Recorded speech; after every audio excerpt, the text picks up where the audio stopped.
Hey guys, ito na po yung ano natin, yung mga sangkap natin sa chicken. Actually ito, yung hinog po na papaya, mas masarap. Ito po yung mga ginagamit ng mga Chinese at lalagyan ko po siya ng ginger. So ayan, iyan po yung mga sangkap natin. Lalagyan ko ng skin ng mandarin, sangkis, saka dates, saka yung mga scallop at saka yung ano po guys, berries. So ayan guys, yung sangkap natin. So ito, nagpapakulo tayo ng tubig para po pakuluan natin yung chicken. Kasi dapat guys, pakukuluan yung chicken bago natin ilagay dito sa may kaserola. So, ayan guys. Ito po yung chicken natin guys. Tinanggalan ko ng balat. So, ayan. Pakukulaan natin. Antayin natin. Kukulo po yung ano. Yung tubig.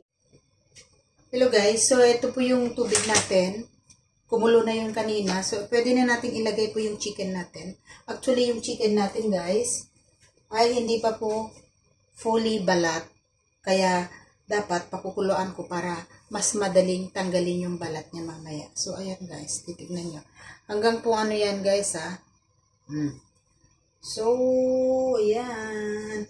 So, habang inaantay po natin kukulo yung tubig ng chicken natin, yung pinapakuluan natin tubig ay i-ready natin yung mga sangkap ng soup natin guys. Ayan. So, ayan.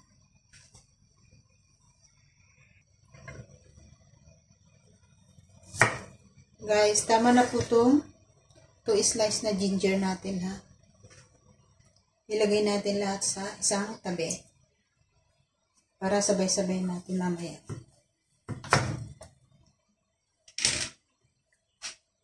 Ito naman ay, yan, hiwain natin ng ganitong kalaki.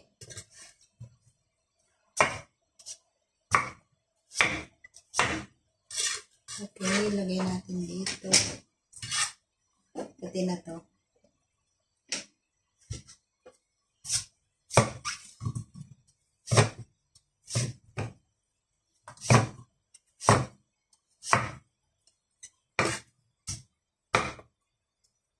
Actually guys, ito pwede pang lagyan ng mga beans. Pero wala akong nabiling beans. So, ito lang muna. Ito na lang muna. O kaya guys, yung barley rice, di ba alam nyo yun? Yung pang anti-cancer.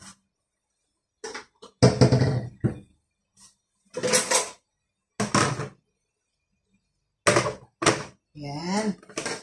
So, this is it. Ito po yung mga sangkap natin.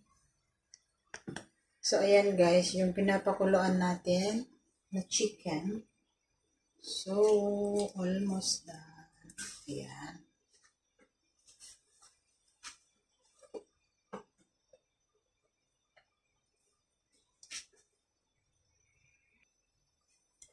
Hello mga mamshi. So, ito almost done.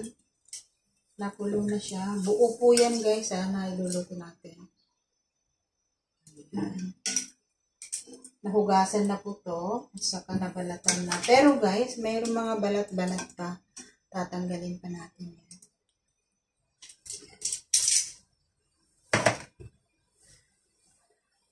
So, ayan. Kumulo na kanina yung water dito na paglulutuan natin ng soup. Open fire na ulit natin. May lagay natin yung mga sangkap. Kasi mix na po yan lahat guys. Ilalagay na lahat. And lulutuin natin ng 2 hours. Para po yung mga manok hanggang lambot na lambot. Yung soup lang yung dapat inumin. Hindi na yun pwedeng kainin yung chicken.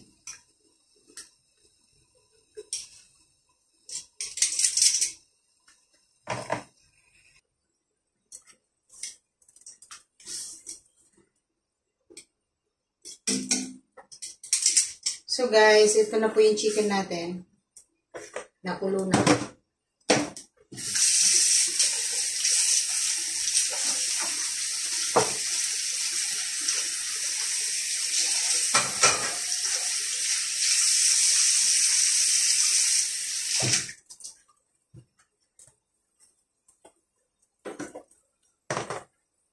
So, pwede na natin hugasan guys yung chicken para matanggal yung balat na iba.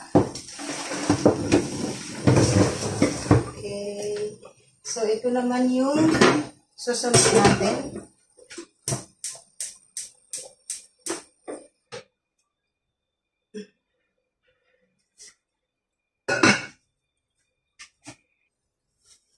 Hello guys, so ito na po yung chicken natin ha. So ito namang paa na to ay so ilalagay na natin dito sa may kaserola. Yan guys. Para po makita natin. Ito yung procedure ng pagluluto ng papayas, chicken soup with papaya. So ayan na. So ilagay na natin yung chicken. Yan.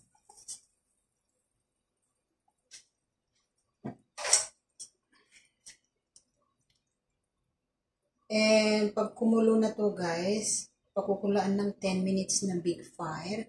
Tapos after 10 minutes, small fire na 2 oras na yun. Para po guys, yung malaking apoy, yun po yung pagpaganda ng sabaw. So ayan, may ginger natin. Ginger, lagay natin yung ginger. Actually, itong papaya, guys, later. So, ilagay na natin yung scallop. Scallop na hinugasan ko kanina at ibinabad sa mainit na tubig. So, ayan. Okay. And, ilagay naman natin yung dates. Ayan. Ito naman guys ay tanggalan natin yung dumi para po ilagay natin para po maalis yung lansa ng manok. Yan. So actually, transfer natin dun sa maliit na burner. Kasi itong burner na to guys, dun sa kabila, pang soup talaga yan.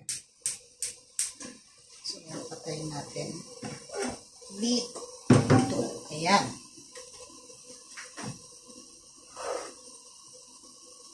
So, ayan guys. Nakikita nyo yan. Nakikita mo yan? Ayan. So,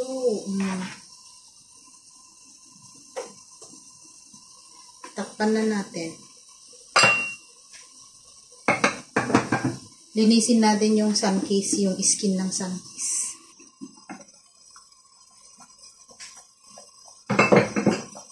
So guys, ito na po yung chicken natin. So ilalagay na natin yung nalinis natin.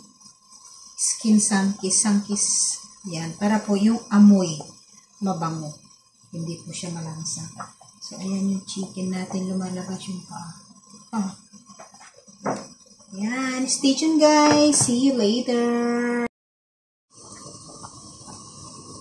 Hello guys. Ito na po yung chicken natin ha. So pwede na natin ilagay po yung papaya natin para po magkalasa. So, ito po yung papaya natin. Ilagay na natin. Ayan. Try nyo to guys. Napakasarap. Lalo na yung sabaw mamaya. Saka yung chicken. Pero actually yung chicken hindi na kakainin yan. Basta yung soup lang. So, ayan. Uy, grabe. Nagmantika siya. Guys, tignan nyo. Pero mamaya-maya, tatanggalin natin yung mantika niya. Dapat po walang mantika. Yan. Yan. Kasi yung chicken mataba. So, kaya ganyan. Oh.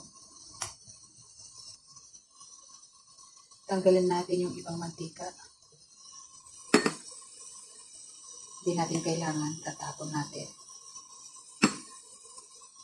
So, ayan guys.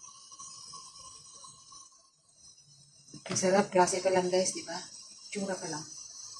Check natin mamaya after 10 minutes. So, stay tuned guys.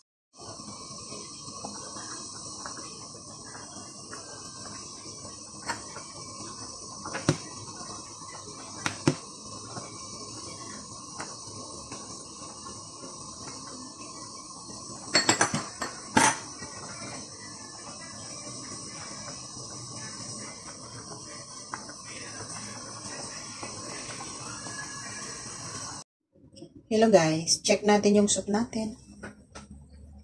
Yan. Wow. Ito na, malapit ng maluto kasi kumukunti na po yung tubig. So, ayan. Pagtikman natin. Oh my God. guys. Kahit di na po lalagyan siya ng, ng salt. Kasi yung nilagay nating scallop ay nagkalasa na. Medyo matamis-tamis na kasi yung payang hinog at saka yung dates natin. So, yan. Pwede na natin guys ilagay yung red berries. Ito.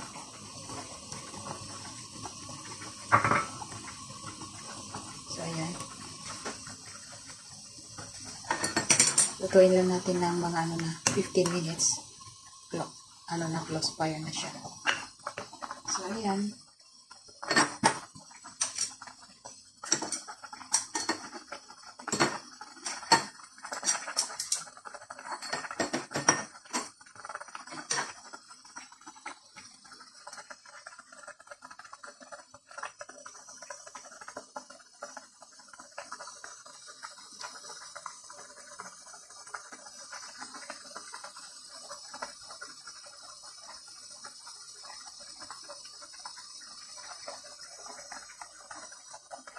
Stay tuned guys. See you again later pagkatapos ng 15 minutes.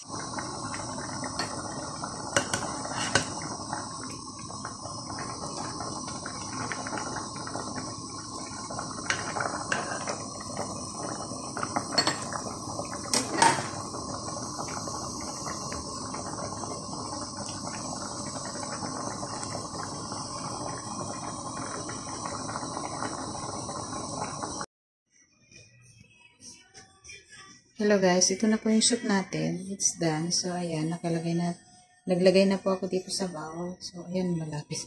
Paubos na nga eh. Kalimutan ko na nag-separate. So, ayan guys. Iba napakasarap. Sobrang malasa guys. Kasi yung na-absorb na yung lahat ng chicken ay napunta sa soup. So, kaya ganyan po yung kulay. At saka yung papaya.